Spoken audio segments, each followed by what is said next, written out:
In the headlines, gunmen invade Kogi community, kill 19 people, set houses ablaze. Tinubu declares panel's investigation against Emefiele closed. Abuja electricity faces 200 million naira fine over tariff violation and misapplication. On the international scene, 4.8 magnitude earthquake rattled New York. Hello there and welcome to the news update on Trust TV. I'm Sagar Ibrahim.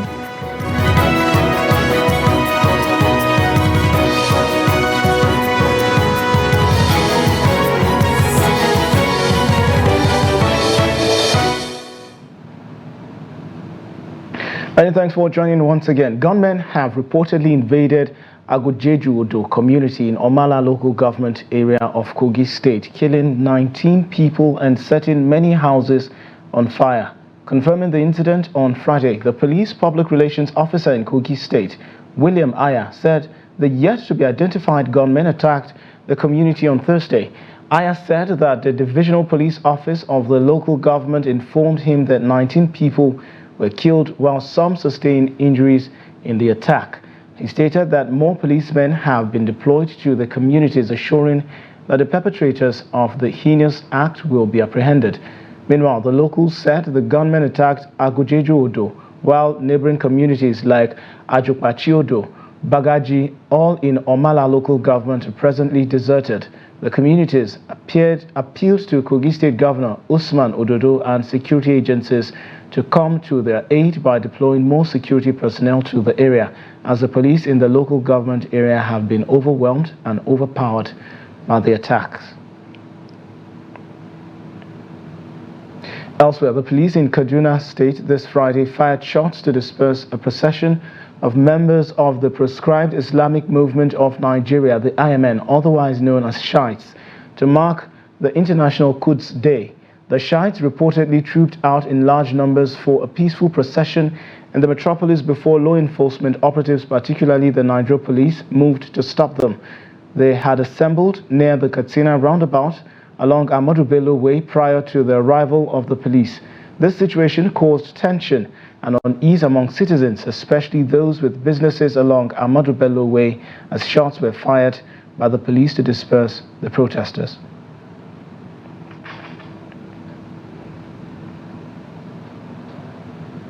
Our reporter in the state, Bello Musa, is now joining us live to give an update on the situation. Good evening, Bello. Give us a situation report on the scale of this protest and any other development so far. Good evening. As you're all aware, the incident happened today in Kaduna when the members of the Islamic movement in Nigeria, known as Shiite, observed their International Day of Quds Day, which they observed in the last Friday in the month of Ramadan. The Shiites came in large number, including youth, women, men, for a peaceful protest within the metropolis when the members of the Nigerian police moved in to stop the procession or disperse them, especially along the busy Ahmadu Bello Way. And this led to the chaos that resulted into the firing of shots, which the Shiites claimed that the police killed 4 of their members.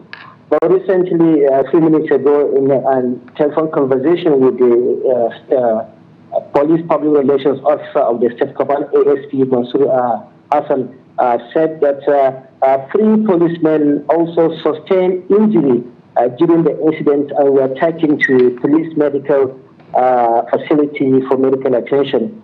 The ASP also said that items also recovered. That is 3 fabricated guns were recovered, catapults and other local weapons used by the Shiite members against the Nigerian police. They claimed by the Shiite that the police killed 4 of their members.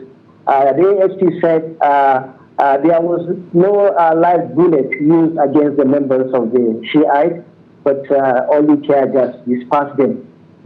So far, this is the situation on ground. Well, this group has had, fevers various violent encounters with the police and other security forces in the past. Now, how would you describe the recent encounter between the IMN and the police? Well, the recent encounter between the members of the group and the police sparked a lot of, created a lot of attention in the state because it happened on the busy Ahmadu Bello Way, which is close to the central market. People closed their shops, running helter-skelter when the police were firing shots. They denied that they fired shots the protesters. There was a lot of apprehension, let me use this word, in the metropolis because today is Friday. Muslims came out to observe their Friday prayer when the members of the group came out to protest for the day. So there was tension in Kaduna metropolis this afternoon. But as we speak, things are normal now. All right, Bello, thank you so much for the updates. We'll definitely touch base with you subsequently if more details develop. Thank you.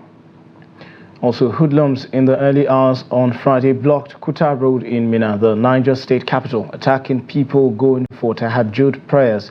Residents of the area told our correspondent that the incident happened around 1 a.m. when they were coming out to offer Tahajjud prayers. One of the residents, Aliu Isa, said hoodlums armed with dangerous weapons have been openly holding residents hostage in Mina for the past 5 days. He said areas they mostly operate include Pakungu, Soje, Angwan Daji, Limawa, Ogbomosho, among others. When contacted, the Niger State Police Command's Public Relations Officer SP Wasio Abiodun said police were on top of the situation. Elsewhere, President Bola Ahmed Tinubu has officially closed Jim Obazi's investigation into the operations of the Central Bank of Nigeria. Tinubu appointed Obazi as a special investigator to probe the CBN and other related entities, as stated in a letter dated July 28, 2023, expressing gratitude to Obazi, who is also a former Chief Executive Officer of the Financial Reporting Council of Nigeria. Tinubu commended him for serving as a special investigator of the CBN and other associated institutions since his appointment on July 28, 2023. The president appreciated Obazi's commitment and expertise in managing the intricacies of this vital national task. Following the completion of the assignment and the submission of a final detailed report, along with wrapping up all equipment used within the project, which ended on March 31st, 2024, the investigation is officially closed. All relevant law enforcement and regulatory agencies are currently pursuing further actions.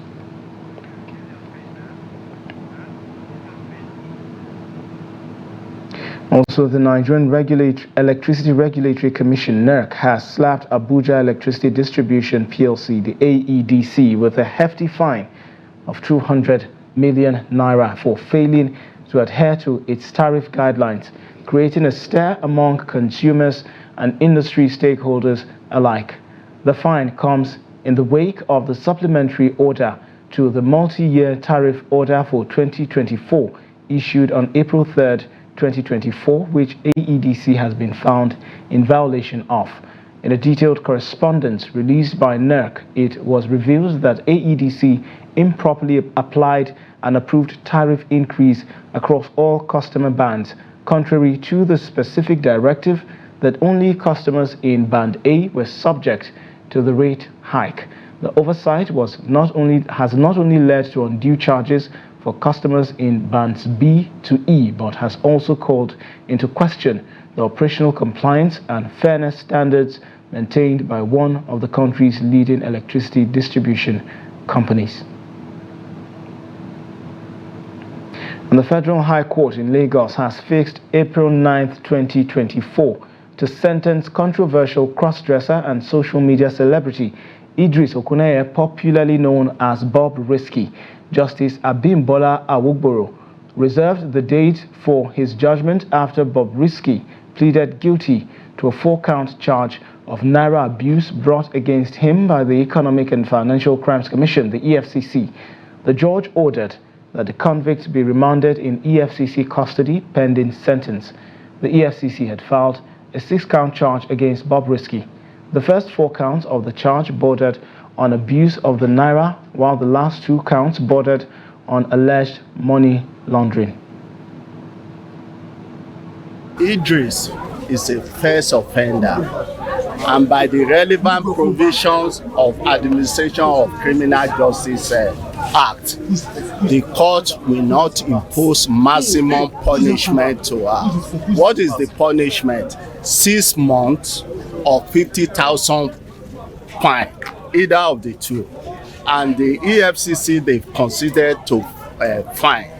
And they've even accepted the defendant's request to stop abuse of naira. So in all, we are not paying.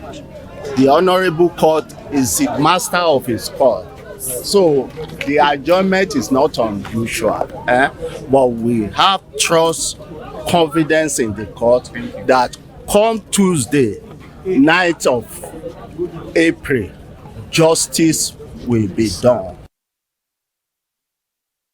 The chairman of the Kano State Public Complaints and Anti-Corruption Commission, PCACC, Muhuyi Magaji, who was suspended by the Code of Conduct Tribunal, CCT, has appealed against the ruling. A 3-member tribunal headed by Justice Danladi Umar had on Thursday in Abuja ordered Magaji's suspension following allegations of misconduct referred against him by the Code of Conduct Bureau, the CCB. Dissatisfied with the ruling, Magaji, through his counsel, Adiola Adedipe, approached the Court of Appeal, Abuja. In the notice of appeal dated and filed April 5th by Adedipe, the senior lawyer gave 5 grounds why the appeal should be allowed and the CCT's ruling be set aside by the appellate court. He argued that the CCT erred in law when it denied his client a right to fair trial, fair hearing, and right to be presumed innocent by making an order directing him to step aside as the chairman of the PCACC, thereby determining his guilt at an interlocutory stage. He described the ruling as a miscarriage of justice.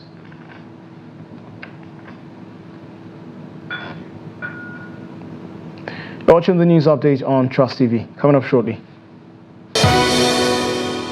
Help on the way for survivors of Taraba windstorm as state government okays intervention.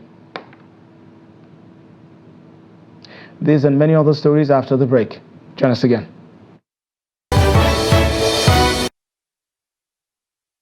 Thank you for staying with the news update on Trust TV. Now recap of our top stories again. Gunmen invade Kogi community, kill 19 people, set houses ablaze. President Tinubu declares panel's investigation against Emefiele closed. To other stories now, the Plateau House of Assembly Speaker Gabriel Dewan has finally sworn in 9 out of the 16 members of the All Progressives Congress who were declared winners of the election by the appeal court. The new lawmakers were declared winners after the Court of Appeal sacked the 16 PDP members on the grounds that their party was not qualified to sponsor candidates in the election. The Speaker had stated that he received a court directive not to swear in the affected members until the determination of the suit filed by sacked PDP lawmakers who challenged the appeal court's judgment. The Speaker swore in the 9 members at the old government house, where the House is temporarily conducting its legislative activities. No reason was given as to why the remaining 7 members were not sworn in by the House. Also, the Taraba State Governor, Agbu Kefas, has instructed the prompt assessment of households impacted by the recent windstorm in Takum local government area.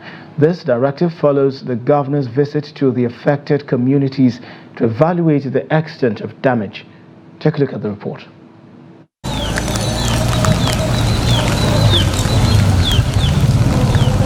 What used to be people's homes and markets have now turned structures without roofs. Businesses worship centers, and schools are also not spared by the once friendly visitor who turned unfriendly as residents watch helplessly following a windstorm which lasted for hours. Some residents blame the incident on disforestation, lamenting that some individuals have cut down the surrounding forest, which serves as windbreakers for their selfish reasons. The governor, alongside his team, is here for first-hand information and to sympathize with affected residents over the unfortunate incident. At the end of the visit, the majority leader of the state assembly and the traditional ruler of the area commended the efforts of the governor to assist victims. Well, if you look at it carefully, you will discover that most of the destruction affected the zinc of the roof.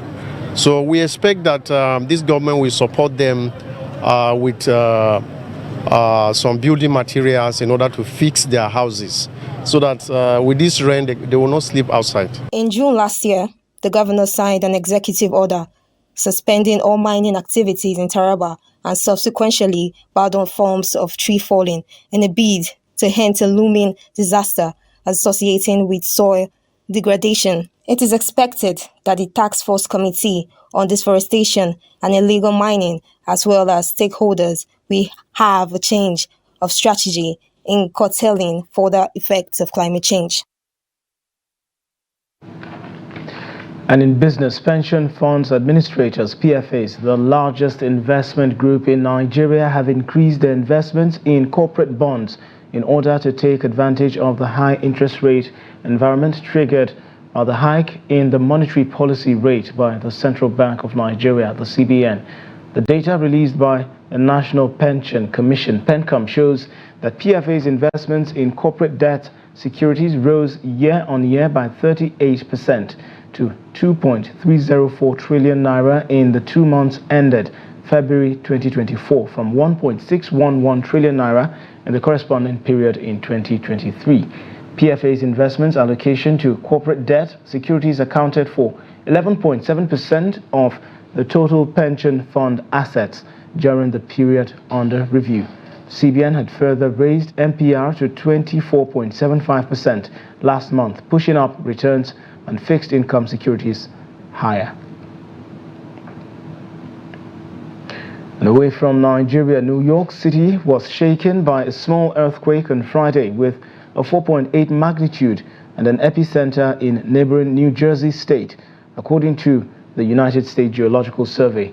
There were no initial reports of injuries or damage. Reports say in Brooklyn buildings shook, rattling cupboard doors and fixtures. At the United Nations, which has its headquarters in New York, a Security Council meeting on the situation in Gaza was temporarily paused after the tremor. Social media users reported feeling the earthquake from Philadelphia up to New York and eastward along Long Island. The iconic Empire State Building reported on its X account, "I am fine." And Turkish police have detained 8 people suspected of selling information to the Israeli intelligence agency, Mossad. The country's interior minister, Ali Yerlikaya, said on Friday 2 of the suspects were taken into custody while a judicial control decision was made for 6 others. Yerlikaya said on social media platform X. The suspects held meetings with Israeli intelligence and compiled information about individuals and companies in Turkey that were targeted by Mossad, he said. He added that they allegedly transferred the information and documents to Israeli intelligence elements. The raids were conducted jointly with the Turkish National Intelligence Organization, according to the minister. A video released by the minister showed police taking suspects to the state hospital for health checks and then to the Justice Ministry building in Istanbul. And in sports, the Super Eagles will take on Benin Republic in a 2026 FIFA World Cup qualifier at a neutral venue. The Confederation of African Football, CAF, has ruled that stadiums in Benin Republic are substandard and cannot host international matches. According to reports emanating from Benin, the country's football association is in talks with their Ivorian counterpart to play the game in one of the stadiums used during the 2023 Africa Cup of Nations. The next round of the World Cup qualifiers will be played between June 3rd and 11. The Nigerians will host the Bafana Bafana of South Africa before facing the Squirrels. The Super Eagles are third in their qualifying group with 2 points after 2 rounds of matches, while Benin, who are handled by former Nigerian coach Gernot Rohr, have 1 point. Rwanda, South Africa, Zimbabwe and Lesotho are the other teams in this group. That wraps up the news update at this hour. Do well to follow us across all of our social platforms and also catch our live stream on YouTube for more news programs and documentaries. I'm Sakir Ibrahim. Thanks for watching.